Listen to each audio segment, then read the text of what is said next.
মকৰ ৰাশি 22 পৰা 31 আগষ্ট 2026 সম্পূৰ্ণ ৰাশিফল।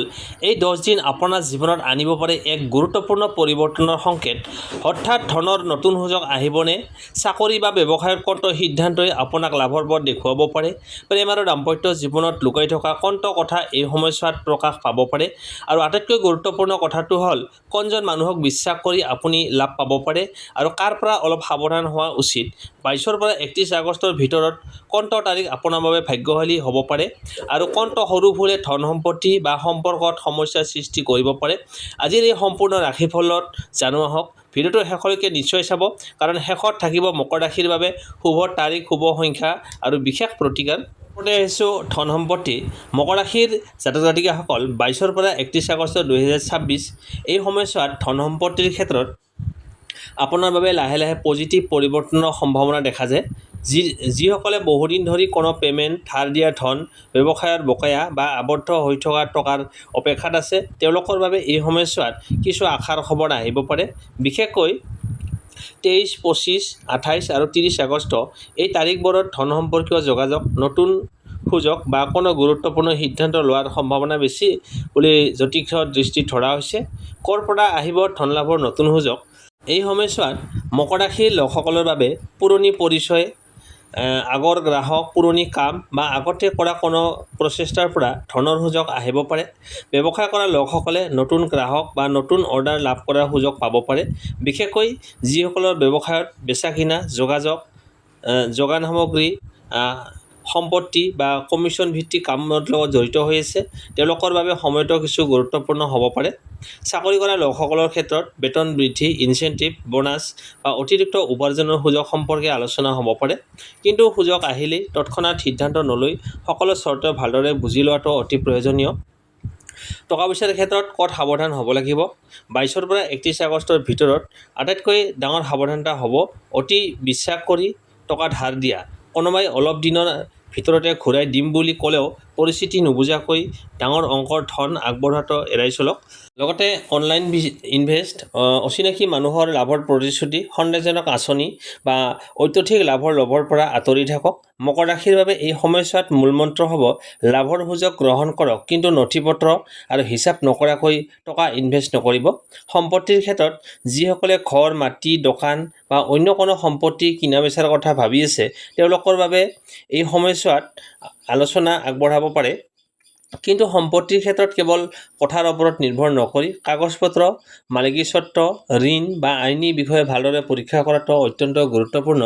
বিশেষকৈ 28 পৰা 30 আগষ্টৰ ভিতৰত কোনো সম্পত্তি সম্পৰ্কীয় সিদ্ধান্ত আহিলে উত্তেজনাত তৎক্ষণাত আগবাঢ়ি নাযাব। সঞ্চয়ৰ ক্ষেত্ৰত এই 10টা দিন আপোনাৰ বাবে উপাৰ্জনতকৈ সঞ্চয়ৰ ওপৰত অধিক গুৰুত্ব দিয়া ভাল। হাতলৈ ধন অহাৰ লগে লগে সকলো খৰচ নকৰি কিছু অংশ সঞ্চয় কৰক। বিশেষকৈ আগন্তুক সময়ত হ'ব পৰা ডাঙৰ খৰচৰ পৰা মনত ৰাখি জৰুৰীকালীন সঞ্চয় বৃদ্ধি কৰাৰ চেষ্টা কৰক। যদি পুৰণি কোনো ঋণ আছে, তেন্তে এই সময়ছোৱাত ঋণ কমোৱাৰ পৰিকল্পনা কৰাটো শুভ হ'ব পাৰে। শেষ কথা, মকৰ ৰাশিৰ বাবে এই 10 দিন ধন সম্পত্তিৰ ক্ষেত্ৰত মূল সংকেত হ'ল পুৰণি উৎসৰ পৰা ধন আহিব পাৰে, নতুন উপাৰ্জনৰ দুৱাৰ খোলাৰ সম্ভাৱনা আছে, কিন্তু টকা পইচাৰ ক্ষেত্ৰত অতি বিশ্বাস আৰু খৰধৰ কৰি ক্ষতি কৰিব পাৰে। সেয়েহে এই সময়ছোৱাত সুযোগ চিনাক্ত কৰক, হিচাপ কৰি খৰচ কৰক আৰু ধন ইনভেষ্টৰ আগতে ভালদৰে পৰীক্ষা কৰক। কৰ্মজীৱন, চাকৰি আৰু ব্যৱসায়। মকৰ ৰাশিৰ ব্যক্তিসকলৰ এই 10 দিনত কৰ্মজীৱনৰ ক্ষেত্ৰত এই সময়ছোৱাত আপোনাৰ বাবে যথেষ্ট গুৰুত্বপূৰ্ণ হ'ব পাৰে। বহুদিন ধৰি যি কামটো আগবঢ়াব পৰা নাছিল, সেই কামত লাহে লাহে গতি অহাৰ সম্ভাৱনা আছে। বিশেষকৈ নিজৰ যোগ্যতা প্ৰমাণ কৰাৰ সুযোগ আপোনাৰ হাতলৈ আহিব পাৰে। চাকৰিৰ ক্ষেত্ৰত চাকৰি কৰা মকৰ ৰাশিৰ লোকসকলৰ বাবে এই সময়ছোৱাত নতুন দায়িত্ব, নতুন প্ৰজেক্ট বা গুৰুত্বপূৰ্ণ কামৰ সুযোগ আহিব পাৰে। আপোনাৰ ওপৰত ঊৰ্ধ্বতন বিষয়াৰ নজৰ পৰিব পাৰে। আপুনি যদি দায়িত্বশীলভাৱে কাম কৰে, তেন্তে প্ৰশংসা, পদোন্নতি বা ভাল সুযোগৰ পথ মুকলি হোৱাৰ সম্ভাৱনা আছে। কিন্তু কৰ্মক্ষেত্ৰত সহকৰ্মীৰ সৈতে অপ্ৰয়োজনীয় তৰ্ক বা অহংকাৰ এৰাই চলিব। কোনোবাই আপোনাৰ কামক লৈ সমালোচনা কৰিলেও তৎক্ষণাত উত্তৰ নিদি নিজৰ কামৰ জৰিয়তে উত্তৰ দিয়াটোৱে আপোনাৰ বাবে ভাল হ'ব। বিশেষকৈ 24 পৰা 26 আগষ্টৰ ভিতৰত চাকৰিৰ ক্ষেত্ৰত কোনো গুৰুত্বপূৰ্ণ আলোচনা বা সিদ্ধান্ত আহিব পাৰে। চাকৰি সলনি কৰিব বিচৰা লোকসকলৰ বাবে এই সময়ছোৱা কথা ভাবি চিন্তি আগবাঢ়িব। তেওঁলোকৰ বাবে এই সময়ছোৱাত নতুন চাকৰিৰ খবৰ, ইণ্টাৰভিউ বা যোগাযোগ আহিব পাৰে। কিন্তু বৰ্তমানৰ চাকৰি এৰি নতুনকৈ চাকৰিলৈ যোৱাৰ আগতে বেতন, সুবিধা, কামৰ পৰিৱেশ আৰু স্থায়িত্ব ভালদৰে পৰীক্ষা কৰক। কেৱল অধিক বেতনৰ লোভত পৰি সিদ্ধান্ত নল'ব। ভৱিষ্যত কোনটো সুযোগ আপোনাৰ বাবে অধিক স্থায়ী হ'ব পাৰে সেইটো চিন্তা কৰক। ব্যৱসায়ৰ ক্ষেত্ৰত ব্যৱসায়ী মকৰ ৰাশিৰ লোকসকলৰ বাবে 22 পৰা 31 আগষ্টৰ এই সময়ছোৱাত নতুন গ্ৰাহক আৰু নতুন যোগাযোগৰ ক্ষেত্ৰত গুৰুত্বপূৰ্ণ হ'ব পাৰে।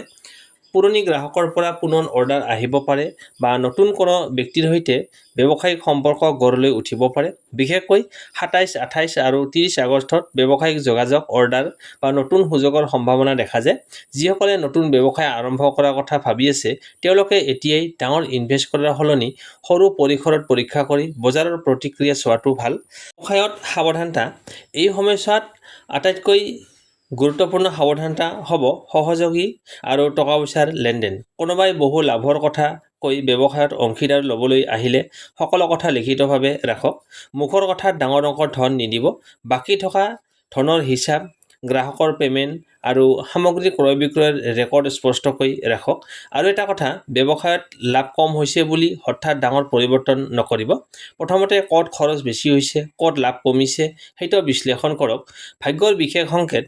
22 পৰা 31 আগষ্টৰ ভিতৰত মকৰ ৰাশিৰ বাবে মূল শক্তি হ'ব ধৈৰ্য, পৰিকল্পনা আৰু নিয়মানুৱৰ্তিতা। আপুনি যিমানেই শান্তভাৱে আগবাঢ়িব সিমানেই ভাল ফলাফল লাভ কৰাৰ সম্ভাৱনা থাকিব। 25 পৰা 28 আগষ্টৰ সময়ছোৱাত কৰ্মজীৱনত কোনো গুৰুত্বপূৰ্ণ সিদ্ধান্ত, ফোন, মেছেজ বা যোগাযোগ আহিলে সেইটো গুৰুত্ব সহকাৰে বিবেচনা কৰক। শেষত মকৰ ৰাশিৰ লোকসকল, এই সময়ছোৱাত চাকৰিৰ দায়িত্ব বৃদ্ধি, ব্যৱসায়ত নতুন যোগাযোগ আৰু কৰ্মক্ষেত্ৰত নিজৰ যোগ্যতা দেখুওৱাৰ সুযোগ আহিব পাৰে। কিন্তু সফলতাৰ চাবিকাঠি হ'ব কথাত নহয় কামত বিশ্বাস, খৰধৰত নহয় পৰিকল্পনাত বিশ্বাস আৰু সকলোতকৈ বেছি নিজৰ দক্ষতাৰ ওপৰত বিশ্বাস কৰক। তাৰপিছত আহিছোঁ প্ৰেম আৰু দাম্পত্য জীৱন। মকৰ ৰাশিৰ জাতক জাতিকাসকলৰ বাবে এই সময়ছোৱাত প্ৰেম আৰু দাম্পত্য জীৱনৰ ক্ষেত্ৰত আপোনাৰ অনুভূতি অধিক গভীৰ হ'ব পাৰে। যি কথা বহুদিন ধৰি মনত ৰাখি থৈছিল সেই কথা আপোনাৰ প্ৰিয়জনৰ আগত প্ৰকাশ কৰাৰ সুযোগ আহিব পাৰে। প্ৰেমৰ সম্পৰ্কত যিসকল মকৰ ৰাশিৰ এতিয়া প্ৰেমৰ সম্পৰ্কত আছে তেওঁলোকৰ মাজত ভুল বুজাবুজি দূৰ কৰি সম্পৰ্ক অধিক শক্তিশালী কৰাৰ সুযোগ আহিব পাৰে। বিশেষকৈ 24 পৰা 26 আগষ্টৰ ভিতৰত প্ৰিয়জনৰ পৰা কোনো গুৰুত্বপূৰ্ণ ফোন, মেছেজ বা কথা বতৰা আহিব পাৰে। বহুদিন ধৰি দূৰত থকা দুজন মানুহৰ মাজতো পুনৰ যোগাযোগ আৰম্ভ হোৱাৰ সম্ভাৱনা আছে। কিন্তু এটা কথা মনত ৰাখিব, অতিৰিক্ত সন্দেহে ভাল সম্পৰ্কতো সমস্যাৰ সৃষ্টি কৰিব পাৰে। প্ৰিয়জনৰ প্ৰতিটো কথাৰ অৰ্থ বেলেগকৈ উলিয়াই লোৱাৰ সলনি প্ৰথমতে শান্তভাৱে কথা পাতক। দাম্পত্য জীৱন। বিবাহিত মকৰ ৰাশিৰ জাতক জাতিকাসকলৰ বাবে এই সময়ছোৱাত স্বামী স্ত্ৰীৰ মাজত বিশ্বাস আৰু বুজাবুজি বৃদ্ধি কৰাৰ সুযোগ আছে। ঘৰ সংসাৰৰ কোনো পুৰণি বিষয় লৈ আলোচনা হ'ব পাৰে। প্ৰথমতে অলপ মতভেদ দেখা দিলেও যদি দুয়োজনে খঙৰ সলনি শান্তভাৱে কথা পাতে তেন্তে সমস্যাটো সমাধান হ'ব পাৰে। বিশেষকৈ 27 পৰা 30 আগষ্টৰ ভিতৰত একেলগে সময় কটোৱা, বাহিৰলৈ যোৱা বা কোনো পাৰিবাৰিক পৰিকল্পনা কৰাৰ ফলত সম্পৰ্কত উষ্ণতা বৃদ্ধি পাব পাৰে। কিহৰ পৰা সাৱধান হ'ব লাগে? এই সময়ছোৱাত মকৰ ৰাশিৰ বাবে আটাইতকৈ ডাঙৰ সাৱধানতা হ'ব তৃতীয় ব্যক্তিৰ কথা শুনি নিজৰ সম্পৰ্কত সন্দেহ সৃষ্টি নকৰা। কোনোবাই আপোনাৰ সংগীৰ বিষয়ে কিবা কথা ক'লেই তৎক্ষণাত বিশ্বাস নকৰিব। প্ৰথমে নিজৰ সংগীৰ সৈতে কথা পাতি সত্যতা জানি লওক আৰু খঙৰ সময়ত কঠিন কথা কোৱাৰ পৰা বিৰত থাকক। কাৰণ এটা সৰু কথা ডাঙৰ কাজিয়ালৈ পৰিণত হ'ব পাৰে। যিসকলৰ বিচ্ছেদ হৈছিল, যিসকলৰ প্ৰেমৰ সম্পৰ্কত কিছুদিন আগতে দূৰত্ব বা বিচ্ছেদ হৈছে তেওঁলোকৰ বাবে 22 পৰা 31 আগষ্টৰ ভিতৰত পুনৰ যোগাযোগৰ সম্ভাৱনা থাকিব পাৰে। কিন্তু পুৰণি সম্পৰ্ক পুনৰ আৰম্ভ কৰাৰ আগতে নিজকে এটা প্ৰশ্ন কৰক, পুৰণি সমস্যাবোৰ সঁচাকৈয়ে সলনি হৈছেনে কেৱল অনুভূতিৰ বাবেই পুনৰ ওচৰ চাপিছে? অবিবাহিত মকৰ ৰাশিৰ লোকসকলৰ বাবে নতুন চিনাকি বা কোনো পুৰণি পৰিচিত ব্যক্তিৰ সৈতে সম্পৰ্ক গভীৰ হোৱাৰ সম্ভাৱনা আছে। এই সময়ছোৱাত কৰ্মক্ষেত্ৰ, বন্ধুৰ জৰিয়তে বা সামাজিক যোগাযোগৰ মাধ্যমেৰে কোনো বিশেষ ব্যক্তিৰ সৈতে চিনাকি হ'ব পাৰে। কিন্তু সম্পৰ্ক আৰম্ভ কৰাৰ ক্ষেত্ৰত খৰধৰ নকৰিব। প্ৰথমতে মানুহজনৰ স্বভাৱ আৰু উদ্দেশ্য বুজি লওক। শেষৰ সংকেত। মকৰ ৰাশিৰ বাবে 22 পৰা 31 আগষ্টৰ প্ৰেম আৰু দাম্পত্য জীৱনৰ মূল মেছেজ হ'ব পাৰে, বিশ্বাস ৰাখক কিন্তু অন্ধবিশ্বাস নকৰিব, কথা পাতক কিন্তু খঙত কথা নক'ব আৰু যিজনে আপোনাক সঁচাকৈয়ে মূল্য দিয়ে তেওঁৰ অনুভূতিকো মূল্য দিয়ক। এই 10টা দিনত প্ৰেমত নতুন আৰম্ভণি, পুৰণি ভুল বুজাবুজিৰ সমাধান আৰু দাম্পত্য জীৱনত অধিক ঘনিষ্ঠতাৰ সম্ভাৱনা দেখা যায়। বিশ্বাস, ভাগ্যশালী তাৰিখ, সাৱধানতা, শুভ ৰং, শুভ সংখ্যা আৰু প্ৰতিকাৰ। কাক বিশ্বাস কৰিব? এই সময়ছোৱাত আপোনাৰ বাবে পুৰণি আৰু বিশ্বাসযোগ্য বন্ধু, অভিজ্ঞ সহকৰ্মী বা বহুদিনৰ পৰিচিত ব্যক্তিৰ সহায় লাভজনক হ'ব পাৰে। বিশেষকৈ যিজন ব্যক্তিয়ে আপোনাক লাভৰ লোভ নেদেখুৱাই বাস্তৱিক পৰামৰ্শ দিয়ে, তেওঁৰ কথা গুৰুত্ব সহকাৰে ল'ব পাৰে। 24 পৰা 30 আগষ্টৰ সময়ছোৱাত যোগাযোগ আৰু আলোচনা কৰাৰ ক্ষমতা শক্তিশালী হোৱাৰ সম্ভাৱনা আছে। কাৰ পৰা সাৱধান হ'ব লাগে? যিজনে হঠাৎ আহি অতি কম সময়ত বহুত লাভ দেখুৱায়, গোপন ইনভেষ্ট বা সহজে ধন দুগুণ কৰাৰ কথা কয়, তেওঁৰ পৰা সাৱধান হওক। বিশেষকৈ ধন সম্পত্তিৰ সিদ্ধান্তত নথিপত্ৰ নচোৱাকৈ বিশ্বাস নকৰিব। আগষ্টৰ শেষ ভাগত ডাঙৰ ব্যৱসায়িক পৰিকল্পনাত খৰধৰ নকৰি প্ৰস্তুতিৰ গুৰুত্ব দিয়াৰ পৰামৰ্শ পোৱা যায়। কণ্টৰ তাৰিখ ভাগ্যশালী হ'ব 25, 26, 27 আৰু 30 আগষ্ট। এই তাৰিখকেইটা মকৰ ৰাশিৰ বাবে তুলনামূলকভাৱে শক্তিশালী হ'ব।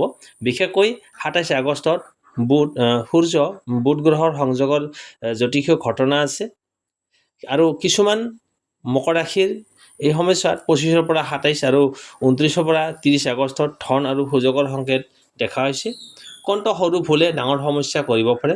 খঙত বা আৱেগত সিদ্ধান্ত লোৱা, এটা সৰু ভুল কথা, ভুল মেছেজ বা ভুল মানুহক ব্যক্তিগত ব্যৱসায়িক তথ্য জনোৱা সম্পৰ্ক আৰু টকা পইচাৰ ক্ষেত্ৰত সমস্যাৰ সৃষ্টি কৰিব পাৰে।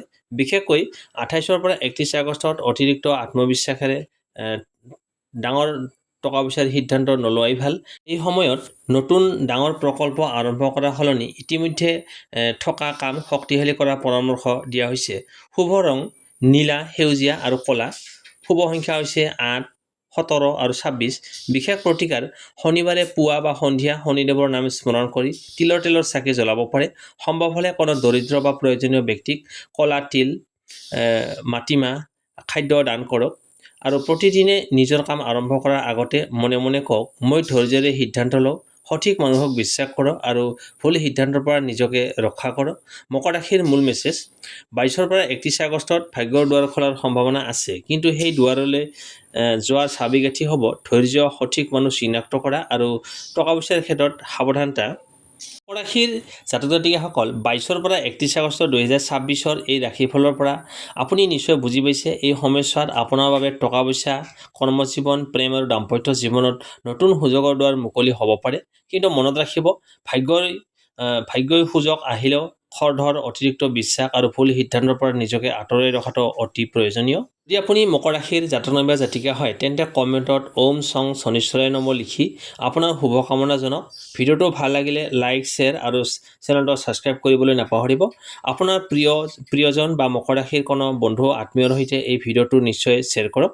পুনৰ লগ পাম নতুন ৰাশিফলৰ সৈতে। তেতিয়ালৈকে সুখী থাকক, সুস্থ থাকক আৰু নিজৰ ভাগ্যৰ ওপৰত বিশ্বাস ৰাখক। জয় শনিদেৱ। ধন্যবাদ।